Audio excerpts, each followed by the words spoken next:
आज सुबह एक सूचना मिली थी करीब 7:15 7:30 कि जो अपने सर्किट हाउस वाली रोड है, जो एनसीसी का ऑफिस है, उसके जस्ट सामने की तरफ से एक घर है जैन का। वहाँ से एक गाड़ी आई है और दो महिलाओं को उठा के ले गई है। इस घटना पर तुरंत प्रभाव से हमारे एसएचओ अरविंद सिंह चारण और उनकी टीम द्वारा पूरा प्रयास करके, और जिस हिसाब से जो गाड़ी की आइडेंटिफिकेशन आई उस गाड़ी से और उनके परिवारजन से आसपास से बात करने से पाया गया कि इनके पूर्व में इस जमीन को लेके कोई मामला दर्ज था, जिसमें एक आदिल शेख करके एक लड़का है, वो वो अपनी कुछ बाहर से कोई दो लड़के बुला रखे थे, उनको मिलके टोटल चार लड़के थे, जो कि गाड़ी के साथ दो बुजुर्ग महिलाएं, एक की उम्र 70 साल है और एक की 63 साल उम्र थी, उनको अपहरण करके ले गए। प्राइमा फेसिया जब हमारे पास ये सूचना आ गई कौन सी गाड़ी से लेके गए, तो सभी हमारे कंट्रोल रूम द्वारा सब जगह नाकाबंदी करवाई गई थी और पुलिस के द्वारा पीछा करके अथक प्रयास से जब करीब गेगल के इलाके तक जब उनको लगा पुलिस पीछे आ रही है, तो उन्होंने उन महिलाओं को दोनों को गाड़ी से नीचे उतार दिया और गाड़ी को लॉक हालात में छोड़ते हुए वहां से खेतों की तरफ भाग गए थे। करीब 3-4 घंटे तक पुलिस ने पीछा करके उनका पीछा किया और उसको प्रयास किया, दस्तयाब किया। जब पीछा कर रहे थे तो वो बराबर लगातार गिर पड़ रहे थे, जिससे उनके शरीर में भी चोटें आई है और चोटें आने के बाद उसको जब दस्तयाब किया, दस्तयाब करके लाके उनका मेडिकल करवाया गया। इस दौरान डिटेन करने के बाद में जो हम प्राइमा फेसिया अभी तक इन्वेस्टिगेशन से सामने आया कि चूंकि एक 2023 में एक 604/23 मुकदमा या जो अपने ये महिलाएं जो हैं, पीड़ित महिलाएं, उनके द्वारा दर्ज कराया गया था। उसमें आदिल शेख चाहता था कि वो जो ये मकान है डिस्प्यूट का, उस मकान में ये कागज जो महिलाएं हैं वो उसके फेवर में राजीनामा कर दे। इसका दबाव बनाने के लिए इन्होंने डॉक्यूमेंट भी बना रखे थे और वो इनको कहीं भी उठा के ले जाके किसी तरीके से इनके हस्ताक्षर करवाना चाहते थे। चूंकि जैसा कि महिलाओं ने बताया है कि उन्होंने उनके पास कोई हथियार भी था, तो अभी हम उसकी भी कर रहे हैं कि कैसा हथियार था या नहीं था, और जो गाड़ी प्रयुक्त होती है उस गाड़ी को भी हमने डिटेन कर दिया है, और अन्य कोई इसी प्रकार घटना में कोई शामिल अगर है तो उस संबंध में भी कॉल डिटेल और अन्य तरीके से जांच की जा रही है।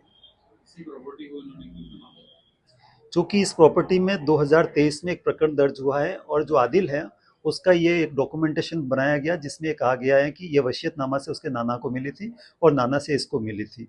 तो आदिल शेख ने भी अपनी तरफ से एक 235/24 मुकदमा दर्ज करा रखा है इन महिलाओं के अगेंस्ट। और जो ये बुजुर्ग महिलाएं हैं इनकी तरफ से, चूंकि ये 63 साल से एक ही मकान में रह रहे हैं और इनके पिता का खरीदा हुआ मकान है करीब 60 साल पहले का, और इस तरीके से जो हमारे प्राइमा फेसिस सामने आया, चूंकि इन दोनों प्रकरण दर्ज भी है, सिविल कोर्ट में दाव वाद भी चल रहा है, उसमें वो अनुसंधान के अभी पेंडिंग अनुसंधान है। हाँ, चूंकि आज जैसा हमें लगा इस तरीके से, हालांकि कोई घटना कारित नहीं होगी इसकी गारंटी हमने पुलिस ने ली है, और उसके बावजूद भी एक एहतियात बरतने के लिए हमने एक जो है पीएसओ उनको भी घर पे तैनात किया।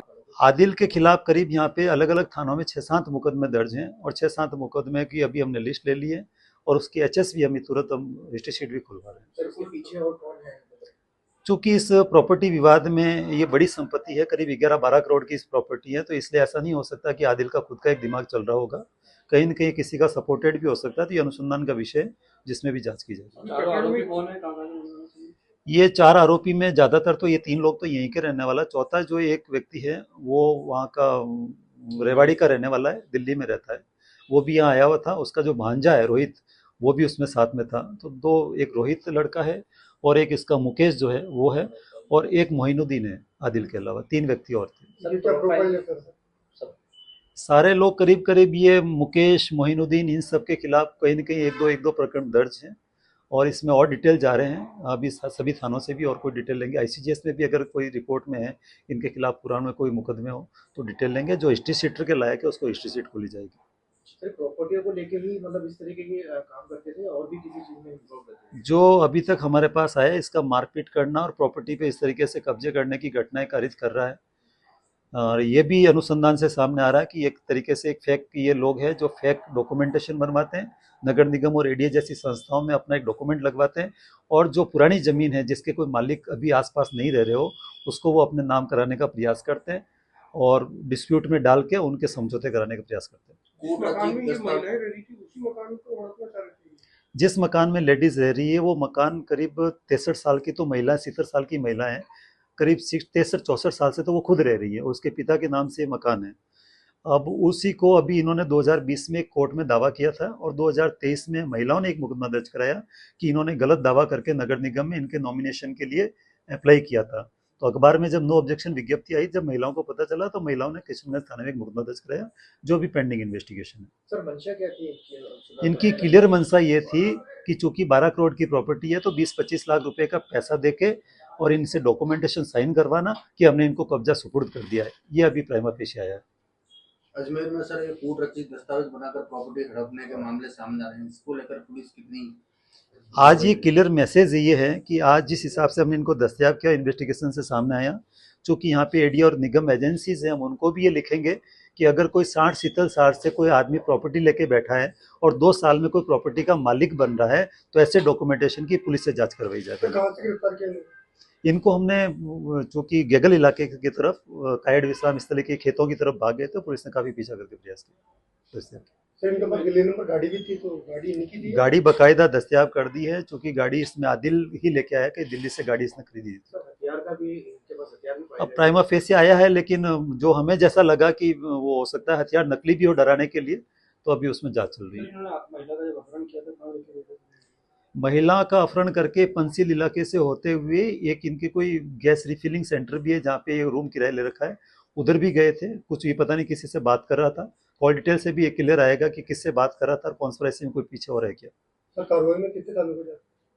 हमारे अरविंद जी की पूरी टीम और पूरे थाने की टीम, सर्किल की टीम लगी हुई थी इसमें और अच्छी मेहनत की पूरी टीम ने। सिविल लाइन और गेगल के थानाधिकारी ने भी मेहनत की। सर कितने समय में हमने 5 घंटे में संपूर्ण 4 लोगों को विद गाड़ी हमने दस्तयाब कर दिया। घटना की वारदात से सर अजमेर शहर में दहशत का माहौल हो गया। अजमेर पुलिस की ओर से आप अजमेर शहर वासियों को क्या संदेश देना चाहिए? मैं अजमेर शहर वासियों को, जैसे कि पूरे जैन समुदाय से मेरी बात हुई है, उन्होंने भी पुलिस की पीठ को थपथपाया है। इतनी गंभीर घटना को 5 घंटे में सॉल्व करना और उसके बाद में अजमेर की जनता को एक मैसेज है कि कृपया जहाँ पे भी कोई बुजुर्ग लेडी रहती है, आप आसपास में जो रहते हैं, आपकी एक जिम्मेदारी बनती है कि आप कोई भी ऐसी घटना हो, चूँकि आज मैं अप्रिशिएट करता हूँ कि कुछ आसपास के लोगों ने वीडियो बनाया जिससे तुरंत 5 मिनट में पुलिस को सूचना हो गई। तो ऐसे ही आप थोड़ा सजग रहें और किसी प्रकार की ज़मीन का कोई डॉक्यूमेंटेशन कोई फर्जी लाता है इस तरीके से, पुलिस की नॉलेज में डालें।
Pizza Point, Kangor. For delicious moments.